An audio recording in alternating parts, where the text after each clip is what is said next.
Welcome, everyone. We'll go ahead and get started. Thank you for attending our training today. Our topic is setting strategic objectives and cascading goals. My name is Connie Armstrong, and I'm here with Vanessa Lindeberg, who will be assisting me with today's presentation. Good afternoon, Vanessa. Afternoon, Connie. Welcome, everyone. Now, MyStrategicPlan is the parent company that developed and manages MyStrategicPlan. It's our web-based application that all types of organizations use, like I said, to help them develop and manage their strategic plans. A little bit more about us here at M3 so you know who we are, what we're so passionate about. Like I said, we have developed and managed MyStrategicPlan, and we also have my nonprofit plan and my church plan. For discussion purposes today, we will be referring to MyStrategicPlan throughout the session, but if you are a user of any of the other systems, just keep in mind that they are all similar in nature. A little bit more about us here. We have managed and deployed quite a few strategic planning processes and management systems, as you can see. We have worked with lots of executives, managers, and boards to help them build consensus and commitment amongst them and their organizations. And we have worked with lots of strategists and soon-to-be strategists to help empower them and help them get their plans so that they can be successful and viable companies. Erica Olson, our COO, has authored the Strategic Planning Kit for Dummies. Now, this is the second edition, and this edition does include a helpful resource CD. It does have a lot of additional worksheets and such that you can utilize when you're developing your strategic plan.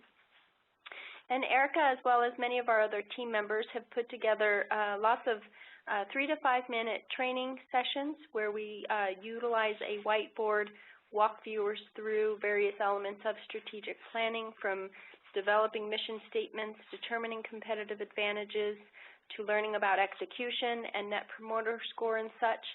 So those are very helpful, and they are available in our resource section of our site.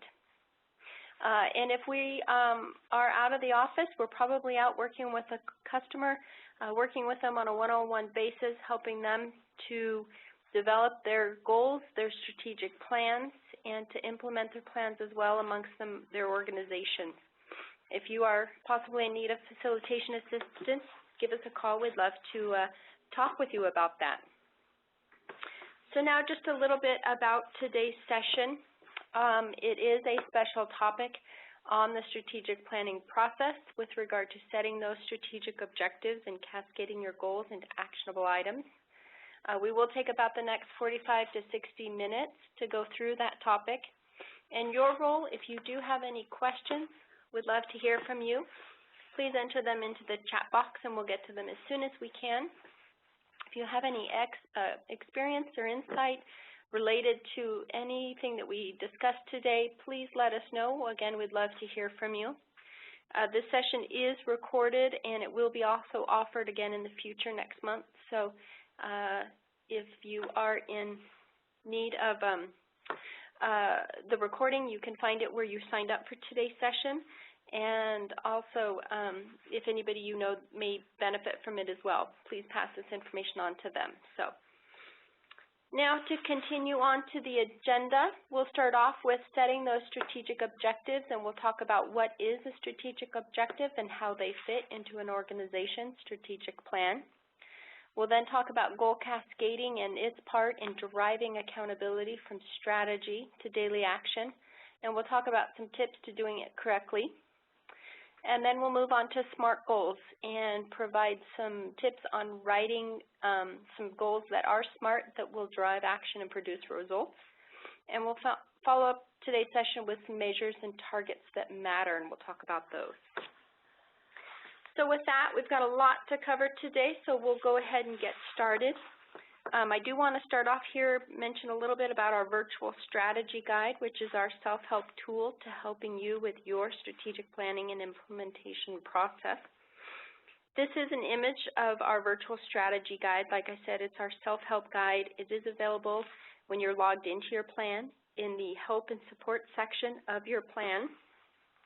It does offer a lot of additional information on what we will be covering today. And this session does focus primarily on the planning phases of 3 and 4 there, between how to develop your strategies and priorities and how to cascade those strategies to operation. If you are new to our system, I do want to mention that we do have a Strategic Planning 101 webinar, which focuses on an overview of the strategic management process. And then we also have an execution webinar, which focuses exclusively on executing your plan with your team.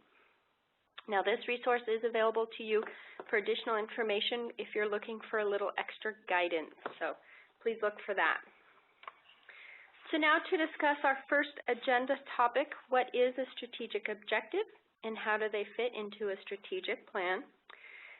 One of the first things to mention here is that a strategic objective may often be referred to as a strategic priority. We will be calling them strategic objectives today, and you can customize the term in our system. So use whatever term you and your organization is most familiar with, and just make sure that you're consistent with its usage. Now, to dig a little bit deeper on what a strategic objective is or are, they are long-term, broad categories that are non-measurable and continuous. Now, they're going to answer the questions of, in what areas will we continue being actively involved in the next 5+ years? They'll answer the question of, what areas do we need to be involved in to reach our vision? And also they'll answer the question of, what areas do we need to be involved in to accomplish our mission? Now, to be strategic, we follow the best practice of the balanced scorecard that's been developed by Norton and Kaplan, and that focuses on creating a holistic view of your organization through the following 4 perspectives. Now, first, we've got the financial perspective. That, in turn, is supported by the customer perspective, which is in sequence supported by your internal processes, which are then run by your people and learning. Now, these 4 areas are going to help you understand how you can have a viable financially viable business. Now, if we were to put this into a story so it might make a little bit more sense, here's how it would go. So we're going to start out here at the bottom with our people and learning, and those are our staff or our volunteers. And we've hired them, we've brought them on board, we've trained them. Now, they should be strong from the culture that we've created for the organization. And then your staff, your volunteers, are going to use the internal processes that you've put into place to be efficient and effective. And they're going to drive new customer growth and customer retention. And then, as those customers remain and grow, you're going to build your financial perspective here at the top. And then at that point, you should be on your way to being a sustainable organization. Now, if you are possibly a nonprofit organization, the financial perspective is going to be moved down to be between the internal processes section and the people and learning section, and then your customer section will move up to the top, because that's your ultimate goal, is to have a nice, healthy customer group. So now let's talk about the 4 strategic questions that you should be asking yourself as you do prepare your organization's strategic objectives. Now, each of these 4 areas, they have a key question that you should be asking yourself. Number 1, what are the expectations of your shareholders or those stakeholders for the financial performance or your social outcomes? Second, what value are you providing, or what is your value proposition? Now, what makes you the place your customers should go to for what they need?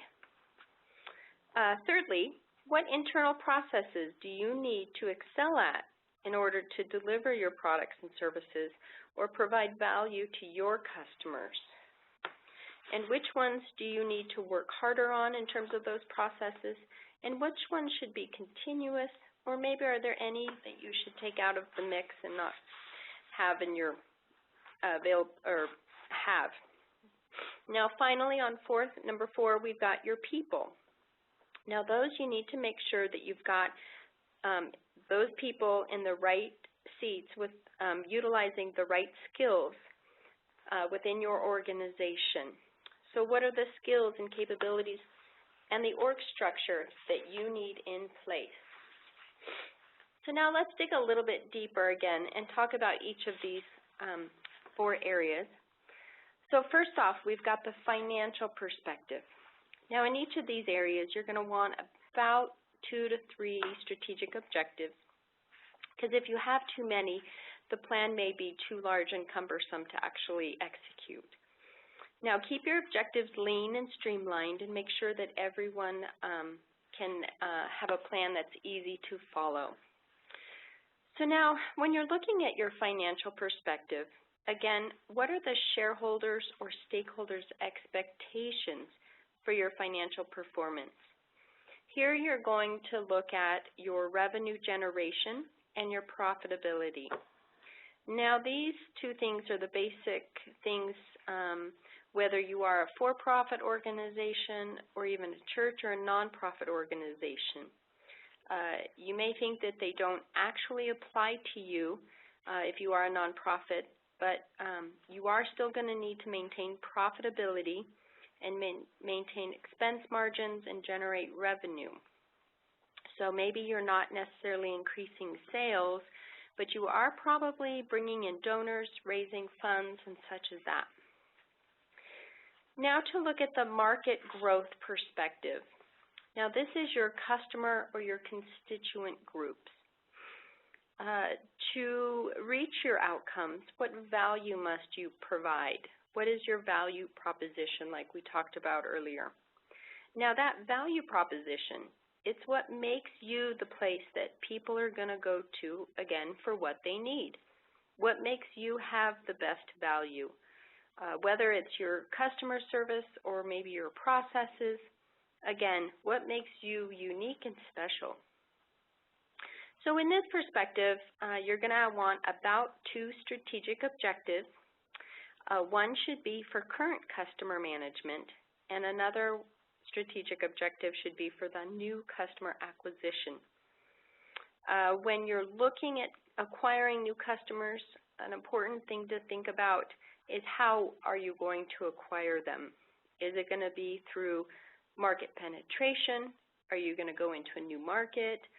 Maybe market development through the development of a new market? Or possibly through production or service development, maybe changing what you currently offer?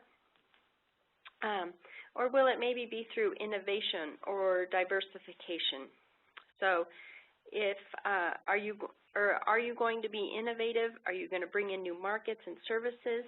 Or maybe are you going to diversify with what you currently offer? Now these are all definitely good questions to ask.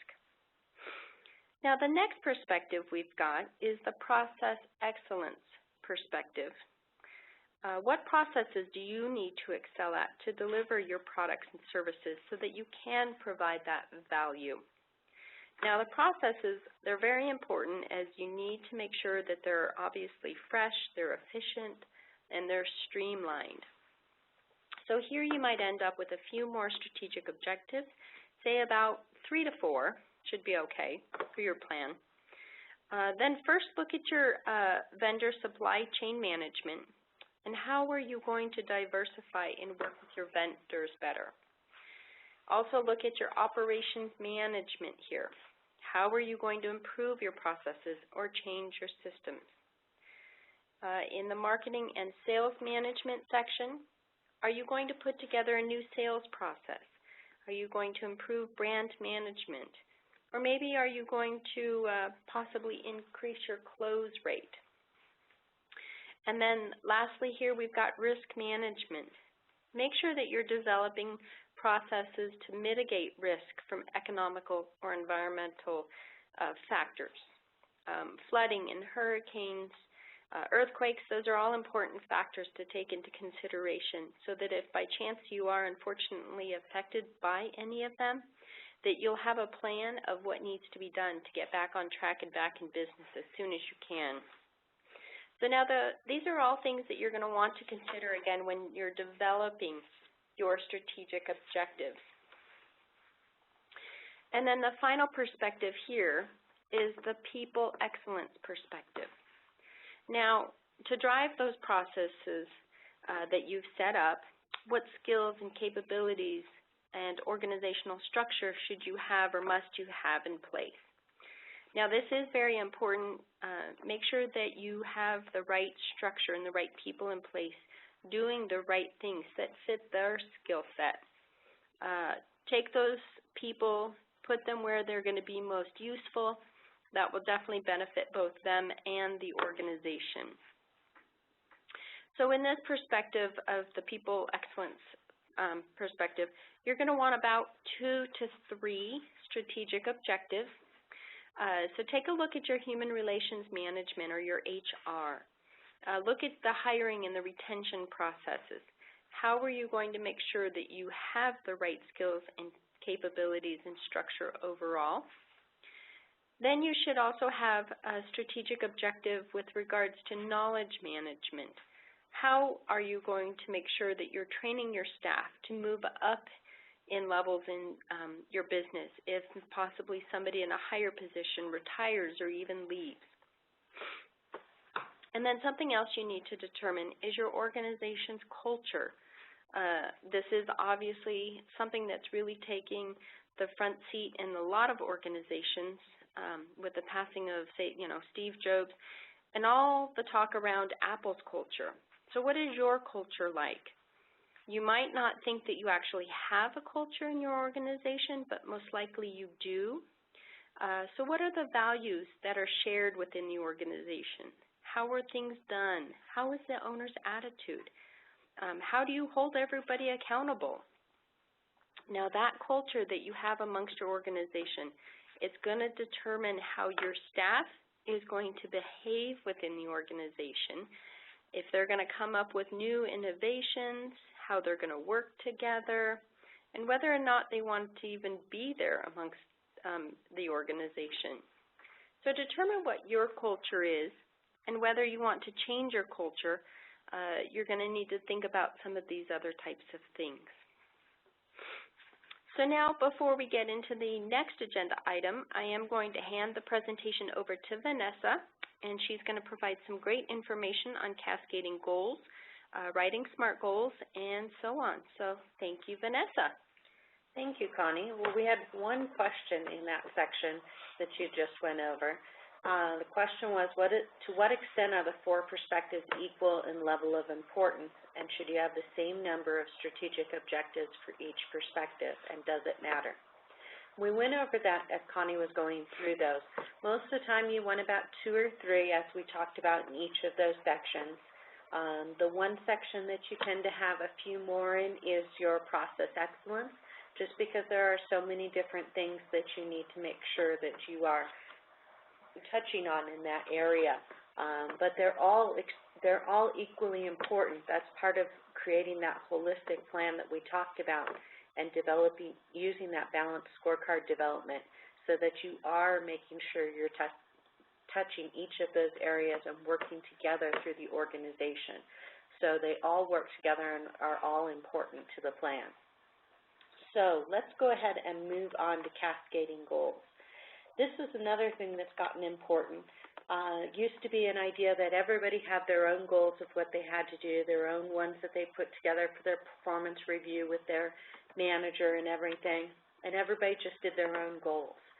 Well, now we've learned that it works better if everybody's working together towards the same overall goal. So we want to have our team members working towards goals that are going to help their departments, and departments working towards helping the organization. So the entire group is helping the company reach the overall vision that they're working for. So that cascading goals is really important.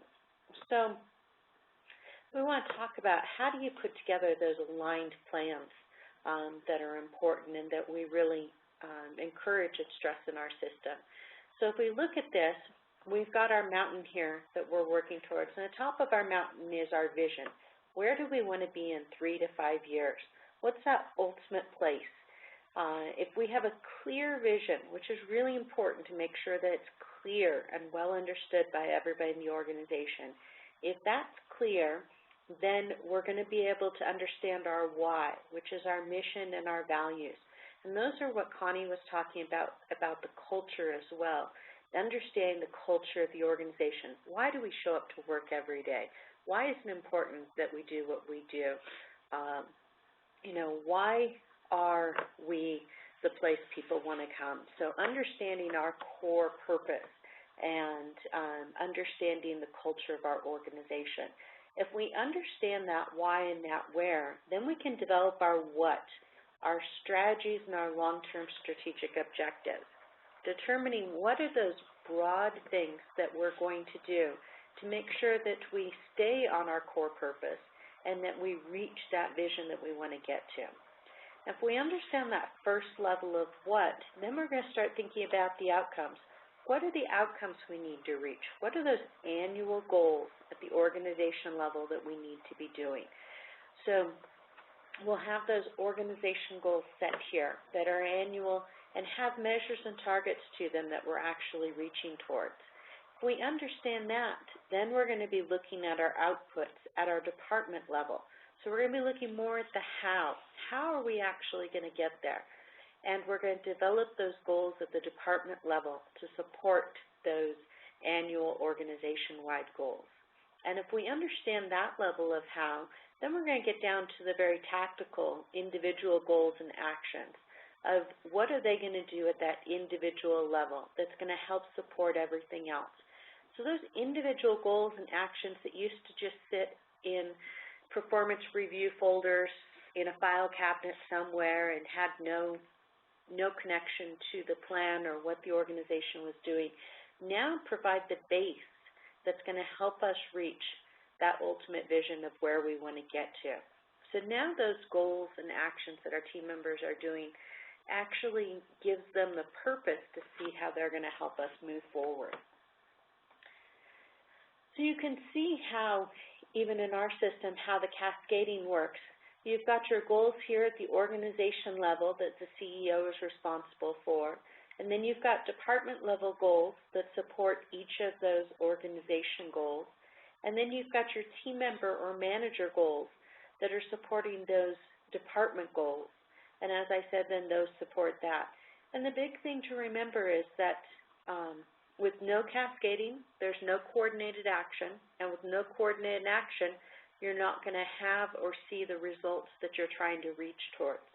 And that's important if you want to really be successful in your strategic planning. So how does this look? In our system, we automatically number the goals, and we have them set so cascading is part of the system and it is mandatory. So here's an example of how the goals cascade within our system. Starting at the first level is those strategic objectives that we talked about. They're far-reaching, very broad, normally at least 3 to 5 years out, and not assigned to anybody, no measure or target to them. And then at the second level, we're getting to those organization-wide goals. Those are the ones that are annual, maybe 2 years out. Then we get down to our department goals. Those are the how goals that we were talking about. And these are assigned to the department responsible for them. And they're normally about a year, maybe 18 months out if they're supporting a 2-year organization-wide goal. Then you get down to your team member goals at the fourth level. These are assigned to the team member that's responsible to seeing that they're done, and those align back to the department goal. And these are just 6 to 12 months out. And then you get down to those very tactical actions, something that's just 30, 60, or 90 days. These are your team member action items at the 5th level. We're going to talk about how it's important to make sure that these are assigned to the right level and show you how they look in the system. Let me give you an example before we go into the system. So here's an effective one. We've got our organization goal here at the top that we've got at our 1.1 level. Then we've got our department goal of securing top performing teachers. And then we've got our team member goal to develop a team member recognition and awards program within our district. So you can see how those goals cascade down and help reach the overall goal. So let's go in and actually look at this in our system so you can see how it looks when you're putting these into your plan. And we do our best to make this as easy as possible for everybody. So you can see when you first log in here, you've got our home page, which shows you about how you're doing on your goals, and lots of information about trainings and things here. If you want to know more about this page, definitely sign up for our execution webinar. But we're going to go ahead and head here to set goals and objectives, and then we're going to go to our add, edit, objectives, and goals. Now we've got two ways to do these days. We've got a new linear view that we just added, and then we've got our classic view as well. I'm going to go to our linear view. It's our newer view here. And here you can see this view works really well on iPads and tablets especially. So if you're using that, this view is a really good one to use for being able to add and edit goals in the system. So here you can see you've got your strategic objectives here, and you can see the 4 areas of the balanced scorecard that they're under. And you can scroll to the organization goals or the department goals or even on to team member goals here. So we're going to go ahead and say here is one of our department goals. And so we're going to go ahead and say let's add a team member action item to this one. So let's add a supporting goal to this department goal here. So if we click on the arrow, you can see our goal opens up. We can enter our goal here and put in our new one. We can assign who it's responsible, so what department is this person in and what's the person's name. Start and end date. You can see here it automatically populates the start and end date for the parent goal so that you can stay within those dates so you can adjust them. Put in your measure and your target. Those are the basic things that you want to make sure you're entering when you put in your goal. But if you also have more things that you need to enter, you can put in a function if it's something that's being tracked as a KPI. You can put in priority level. If you choose it as a high priority level, it will show up in all of the reports in red font. And so those are things to think about when you want to put in more details for those goals. So let's go ahead and we'll close that here. And we're going to go ahead and go back to the system, go back to our application, and look at our PowerPoint presentation again. So another example of a cascading goal here is we're going to increase our new customer base is our strategic objective. Our organization goal is reaching a 15% annual increase in new customers. We're going to do this in the next 2 years. And to do that, we're going to implement a marketing campaign to draw in new markets. To be able to do that marketing campaign, though, we need to research opportunities so that we know what markets we can expand into. But to be able to do that research, first we need to do a competitive analysis study to find out what are the current prospective markets that are out there. So you can see how those things support each other and help us reach our ultimate objectives and goals there. So now that we've looked at how goals cascade within the system and how that works, now we can move on to actually setting SMART goals. And this is important because you want to make sure you're going to write goals that are actually going to get you somewhere. You don't just want things that are going to be good intentions. So if we look at SMART goal setting is looking at things that are specific, measurable, attainable, responsible, and time-bound. When you're writing SMART goals, the reason you're doing this is it's going to give you a standard for building your goals in your organization. It's going to help everybody understand the why. It's going to communicate the outcome of what you want to accomplish with your plan. It's going to give everybody the momentum to achieve your vision by giving direction and clarity to everybody. It's going to make sure that the goals are clear and simple. They're not muddled up. They're not things that are going to be confusing or anything. They're very easy to understand. They're easier to achieve because you can tell exactly what you're doing. And it's going to help you optimize your resources because you're going to know where your resources are being dedicated to so you can make sure you're using them properly. So let's look at this and break it down a bit here. So specific, what does that mean in our goals? Well, when we're doing it specific, we want to make sure that people know exactly what needs to be accomplished. Everything that needs to be done is understood, and it answers the 4 W's. Who, what, where, and when. Who will be involved, what will be accomplished, where will it get done, and when is it to be done.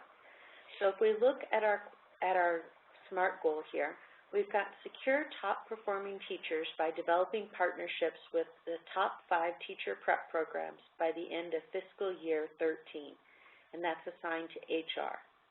So it's very clear we know who the who is. It's HR. What's going to be accomplished? We're going to develop partnerships with the top 5 teacher prep programs. Where is it going to be done? It's going to be done by the HR department. And when is it going to be done? It's going to be done by the end of the fiscal year 13. So very clear and simple there, very specific. So if we understand the specific, then we want to get down to the measurable. We want to make sure that things are stated in quantifiable terms. As I said earlier, otherwise we're just writing good intentions instead of SMART goals. And as everybody knows, good intentions don't get you very far. They pave the road that you don't want to go down. So make sure you're actually writing SMART goals with the quantifiable terms.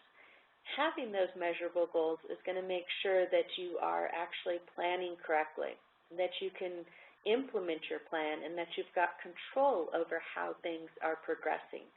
And it also is really important because it lets you know when have you actually reached the goal. If you don't have a clear quantifiable term there, you're not going to know if you've actually reached your goal or not. It's just going to be something that's subjective, and you can't really tell. So here's our sample goal again. Secure top-performing teachers by developing partnerships with the top 5 teacher prep programs by the end of fiscal year 13. So we've got a very clear measure there. Develop partnerships with the top 5 teacher prep programs. It's very easy to understand what we're measuring there. So we've got our measurable part. So now we move on to attainable.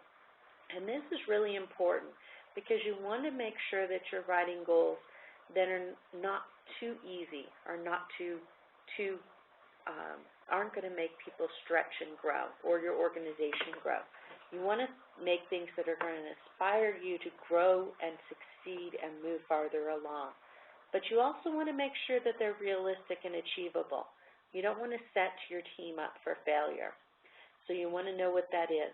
You want to make sure everybody's also got the right resources that they need to be able to accomplish the goal so they do succeed. And you also want to allow for some flexibility. Something might happen.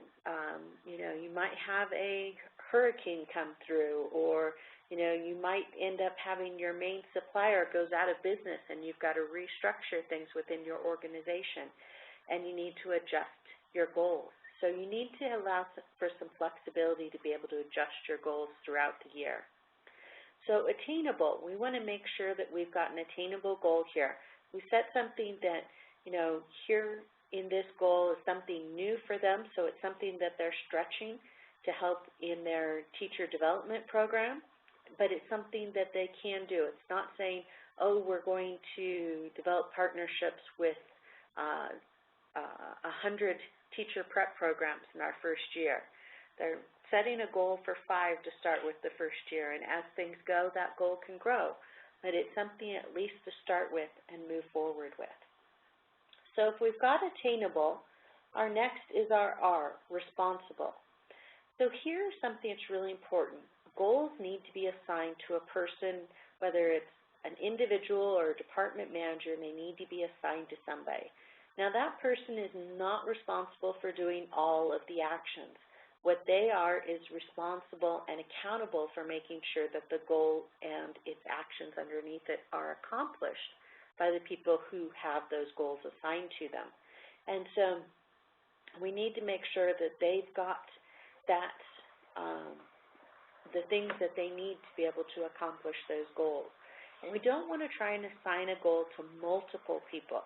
We want one key person responsible for a goal at any time. Other people might be helping, other people might be assisting, you might have a team working on, but one person is ultimately responsible. The buck stops here for the goal. You need to know who that person is. So here for this goal, the HR department is our responsible person. So it's the HR manager who is the one responsible.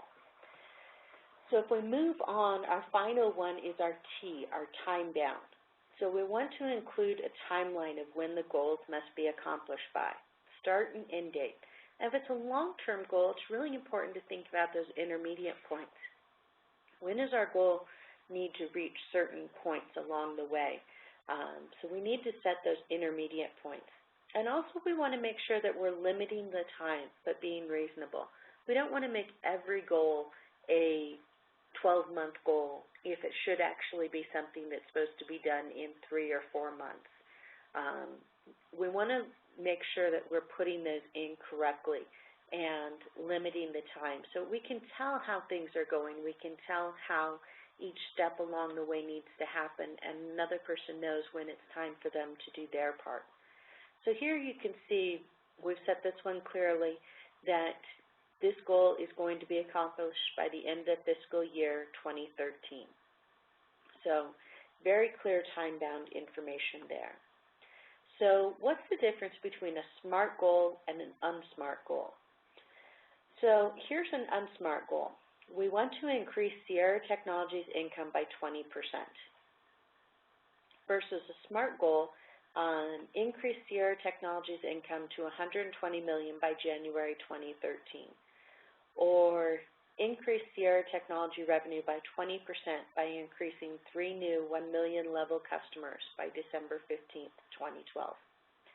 So those give us a lot more information and make a much smarter goal that we can view there. But don't be over smart with your goal. Make sure that they're actually passionate things.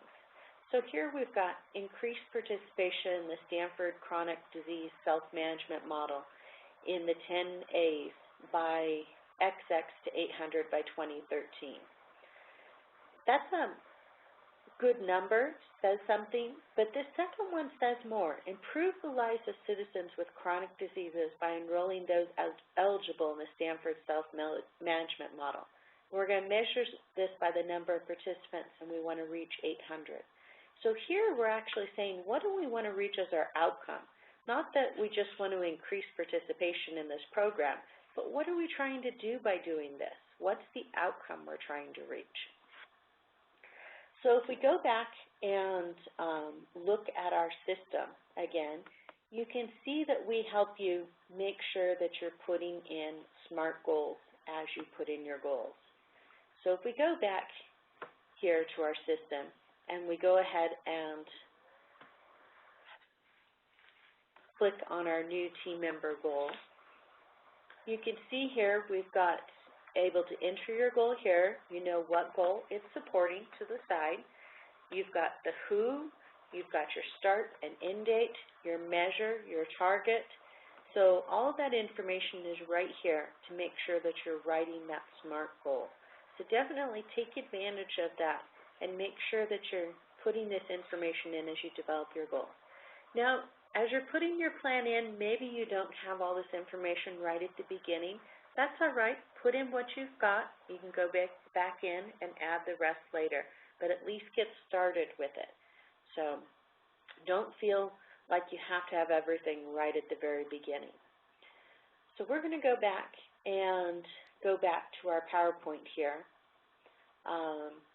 Here's another example of how to make sure you've got a meaningful goal. You've got that same goal we were looking at before. You've got your action verb here, securing, what the impact is going to be to the organization. So not just looking at output goal, but what's the outcome? What's specific about the goal? We know who's responsible. We know how we're measuring it. We know our target, and we know our timeline. So it's very clear and easy to understand. Now, a reason why we really emphasize using SMART goals is how much it actually helps organizations. This is from a paper that we wrote a few years ago. In business, goal setting that is SMART can make a huge difference in maintaining growth and momentum. Whether you run a modest department or a massive corporation, make sure that you always make an effort to add these properties to the goals that you set.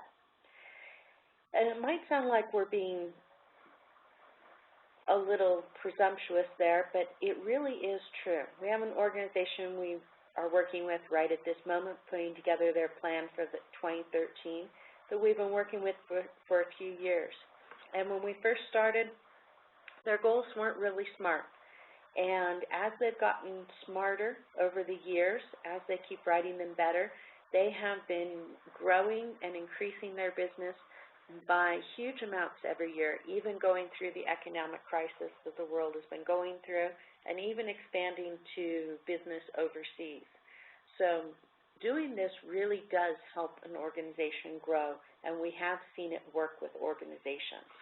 So definitely something to think about there when you're setting those SMART goals. Measures and targets that matter. When you've got those goals, you really want to make sure that you've written those measures that we talked about, making sure you've got those quantifiable terms. So here we want to make sure that we're moving from those outputs to those outcomes. Like I was talking about, what are you expecting to see as a result that's going to be different when you're doing this project or activity? Instead of just saying, we want to have 200 people enrolled in the program. Well, what are you hoping to have as the outcome by getting 200 people enrolled in the program? So thinking about your goals from that way. And then you also want to make sure that you're writing good measures, because they're going to help you make sure you know your strategy is working. They're going to focus everybody's attention on what's most important. It's going to give everybody common language. It's going to make sure that things are valid and realistic, and that you're measuring the right thing and getting accurate data. So putting in those good measures will really help you with your planning. Now, there are 4 types of measures. There's your project measures, which are the things that are just being tracked on a stoplight status, a percent complete. Then you've got your process measures. These are looking at how are you doing on cycle time, frequency, air rate, things like that. Then you've got your outcome measures that we were talking about. So what is the impact that you want to have from coming from that? So your graduation rates, how are you doing on test scores or attendance? And then you've got your KPIs, your key performance indicators. These are the ones where you're tracking specific goals that are going to help you make sure that you're staying on track and actually going to reach your success.